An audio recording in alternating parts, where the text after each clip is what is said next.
So, sa pagkakaintindi ko, yung requirement natin is an API that will allow us to load a Excel file, an Excel file. Tapos yung niload na yun is masasave sa database using yung column names as the fields, tapos iloload niya yung data. So, parang ganun, no? So, I created a Python Django application or project na ganito yung ginagawa niya, no? So, una, magkakaroon ka ng project, di ba?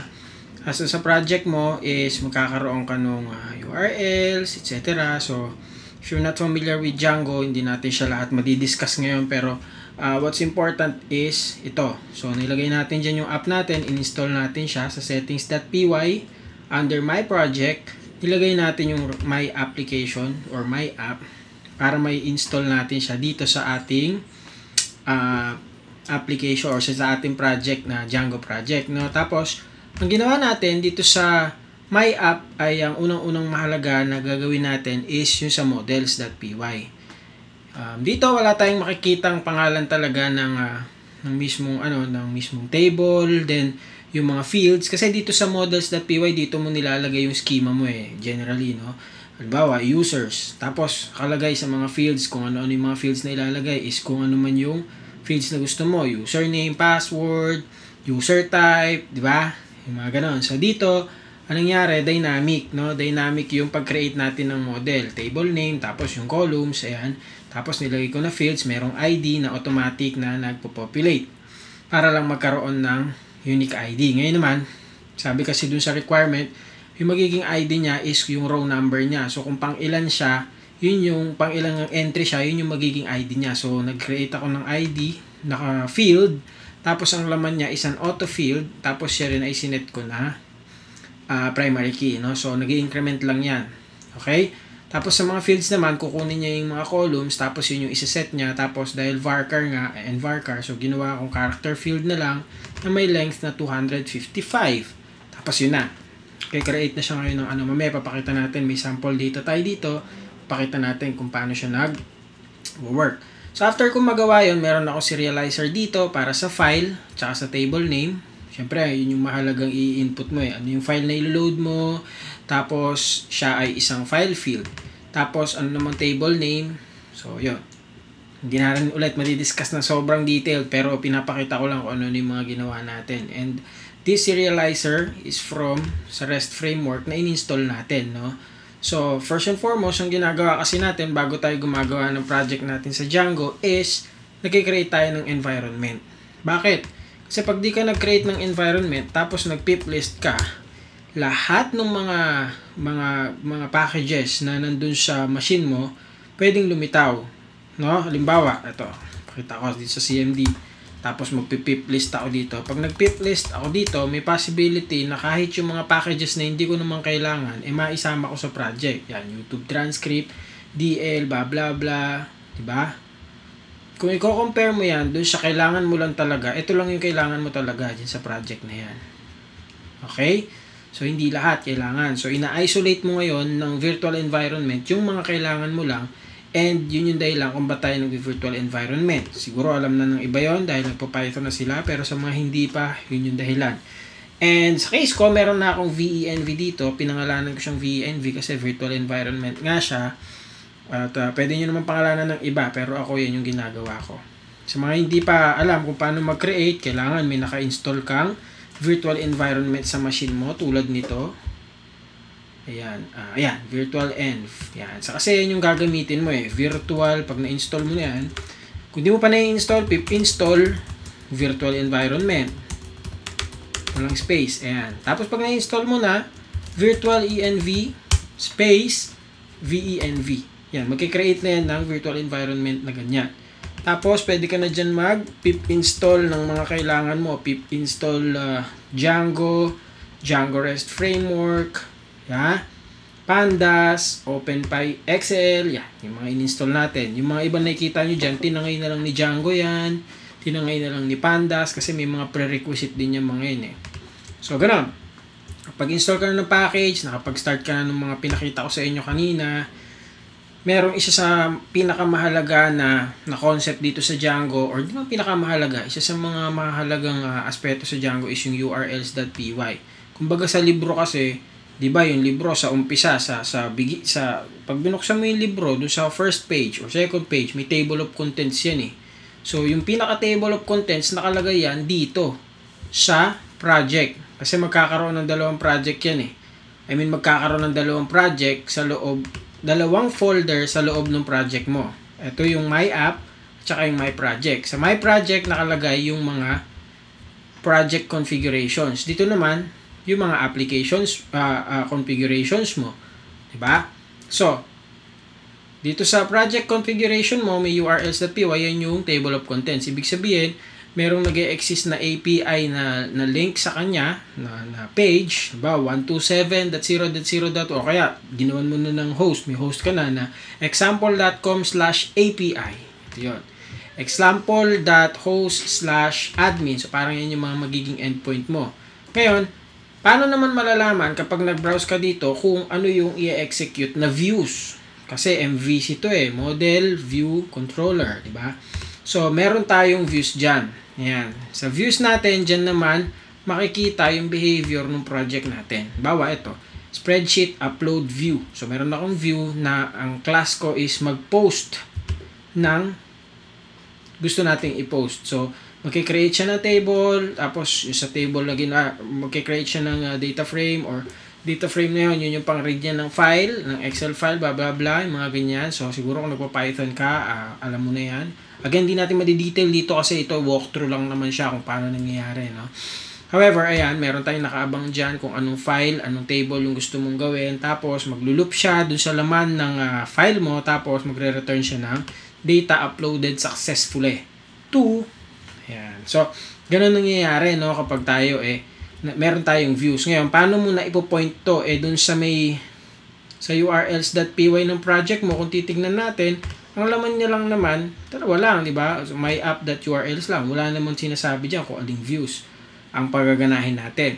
So, ang tinuro niya dito is yung URL nung mismong app. So, kung pupuntahan naman natin yon, ito yon, yung URL ng mismong app, makikita naman natin path. Diba? Ano yung path niya? So, API, diba? example.com/api/v1/spreadsheet/string table name. Diba? Kung string yung ina-expect natin dyan, tapos, i-feed mo dyan kung anong table name yung gusto mo. Tapos, meron kang, ito yung class mo dun sa views. As a view, tapos, pinangalanan natin siyang. So, tinuturo mo itong class na to na siya yung mag-execute every time na magra-run yung My App mo. So, siguro mas maganda kung titingnan natin, no? Pagka sinagawa mo na lahat yung mga yan, ang susunod mo nang gagawin is migrate. Python manage.py make migrations. Gagawin nito, yung mga nasa models mo, i-create niya sa mismong database file mo. Ito yung database file natin by default, no? Kasi wala pa naman tayong kinoconnect sa settings.py under nung database. Meron ditong databases. Wala naman tayong ibang kinonfigure like Postgre, etc. Ang ginawa lang natin, sabi natin, ang engine na gagamitin ko is SQLite 3 at masasave siya sa base directory at yun yung magiging pangalan niya. Ayan, db.sqlite3. Kaya merong ganun, merong ganyan laman, no? So, mamaya, temporary lang yan. Kung meron kang ibang pagdadalhan ng data mo, nasa sa'yo yan. So, dyan masusulat sa SQLite3 na yan, yung mga imamigrate mo. So, tingnan natin. So, cd my project. Yan. So, nasa my project na ako. Kaya nag-error ng ganun kasi hindi na makita yung manage.py, no? So, ngayon, pag nag-ls ako dito, makikita na natin yung manage.py. So, pwede ko na siyang gamitin, no? Yan. Python, manage.py, make migrations. Ito yung preparation mo para sa migration mo. Ayan. Makikita nyo man dito, hindi rin yan yung actual na makikita mo kasi nag-run na ako ng sample kanina tsaka sample data. Dinelete niya yun kasi hindi nagmamatch Kasi nga, dun sa models.py mo, wala namang nag-e-exist na sample at sample data. Kasi dynamically yun na na-create kanina. So, kaya niya dinelete. Ngayon, Python, manage.py, migrate. Ito yung pang-finalize mo ng migrations. Yung kanina, pin-repair mo pa lang. Ayan. Tapos, ito naman, ni-run mo na, in-apply mo na. Pag natapos ka na dyan sa dalawang yan, pwede ka nang mag-python manage.py run server. Ibig sabihin, pinapagana mo na yung server mo. Dito mo malalaman kung may error ka ba whatsoever. Kasi hindi yan tutuloy sa ganyan sa serving mode kung hindi mo pa napapagana ng tama or hindi mo pa nararan ng tama yung iyong server. Ngayon, meron akong built-in or meron akong nilagay na plug-in dito na Postman. So, sa Postman, ay pwede kang mag-new HTTP request kung saan dito mo natetestingin yung API endpoint mo. So, lalagay lang natin sa post. Tapos, alam ko meron na ako ditong meron na akong pin-repair na ayan. So, pakita ko lang muna sa inyo Ayan. I-paste ko muna sa ibang page para makita mo kung para saan or ano yung command na ginagamit natin, no? Ayan. So, yung ginagamit natin is curl x post-h tapos content type natin multi-part form data kasi nga nagpapasa ka ng data gamit yung Excel file mo. Tapos -f, meron kang isang parameter or key na file tapos ito yung laman niya, yung value niya. Tapos meron ka pang isa na table name, makikita niyo mamaya kung saan yung lilitaw. Tapos ito na yung pinaka-link mo, localhost, yun yung 127.0.0.1 na lumilitaw dito pag nag-run ka ng server sa terminal. Ayan, localhost din naman ang ibig sabihin ng 127.0.0.1 :API/version1/spreadsheet/ yung pangalan ng table na gusto mo. Okay? So, yun yung laman nun. Siguro ito, pangalanan nating sample. Ayan. So, pag nagawa mo yan, na-paste mo dyan yung buong curl code na yon, pupunta ka sa body. At mapapansin mo, bababa ko lang muna yung response area. Ayan. Sa response area kasi yan dyan lilitaw yung response pag nag-run tayo mamaya. So, ayan. Karan yung server pag ginawa mo to. So, pagka pumunta ka kasi by default nandito yung bande. Pupunta ka sa body, makikita mo file and table name. Yan yung dalawang F na yan, -F, file, table name. Ngayon, papalitan natin yung file. Ang ipapalit natin ay ilagay natin? Sample. So, hanapin ko lang muna. Sige, ito na lang, sample data. Ayan. Open. Okay? So, meron na ako sample data. Tapos ito, papangalanan natin sample. Kasi ito yung magiging pangalan ng table natin na makikreate dun sa mga models, no? Ayan. So, sample. Tapos ito yung file natin. Pag nirun ko to, send, may makikuha tayo dapat na response. Tapos ang response na nakuha natin is data uploaded successfully to sample. So gusto natin ngayon ma-verify kung totoo ba na nailagay nga natin yan dun sa ating database, no? So yun yung gagawin natin.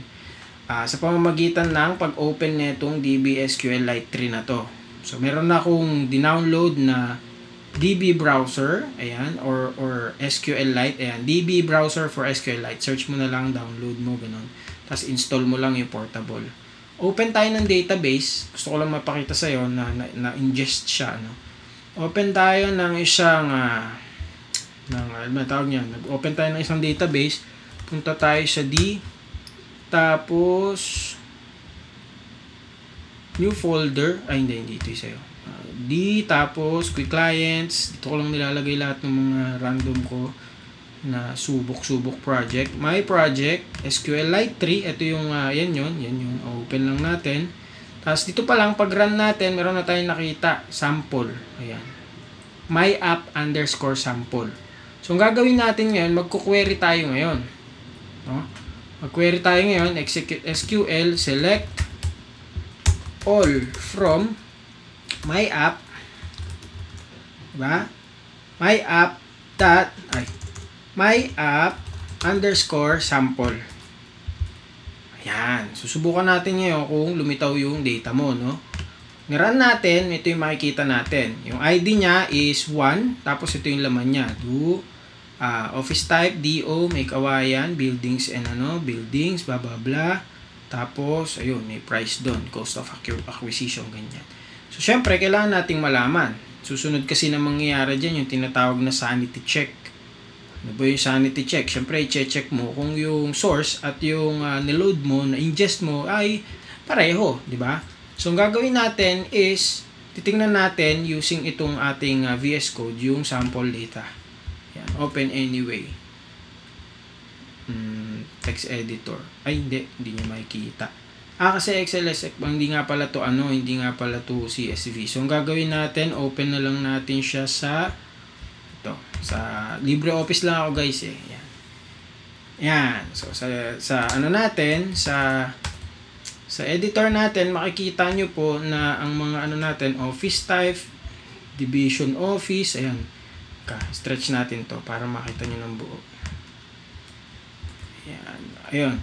Ito pangalawa, regional office. Ayan, regional office / division office, asset classification, class, asset subclass. Teka, tingnan natin kung buo. Ayun, asset subclass, marami pang iba. So, ibig sabihin lang, na-ingest natin yung information na gusto natin mag-ingest using yung endpoint na ginamit natin. Okay? So, ganun yung tapos yung ibang pang requirements, pwede mo pa idagdag yan dito sa project natin. I'll be uploading itong ginawa nating simpleng code na pang-upload ng tapos dagdagan mo na lang kung ano gusto mo idagdag, no? Kasi bukas sa mga susunod na araw, loaded na ulit tayo. Gusto lang kita tulungan kung anong kaganapan. May question ka doon sa code, screenshot mo lang, tapos send mo sa akin, sagutin kita kapag available na ako, kaya pag kaya, no? Okay, sige, maraming salamat, sana nakatulong sa ito.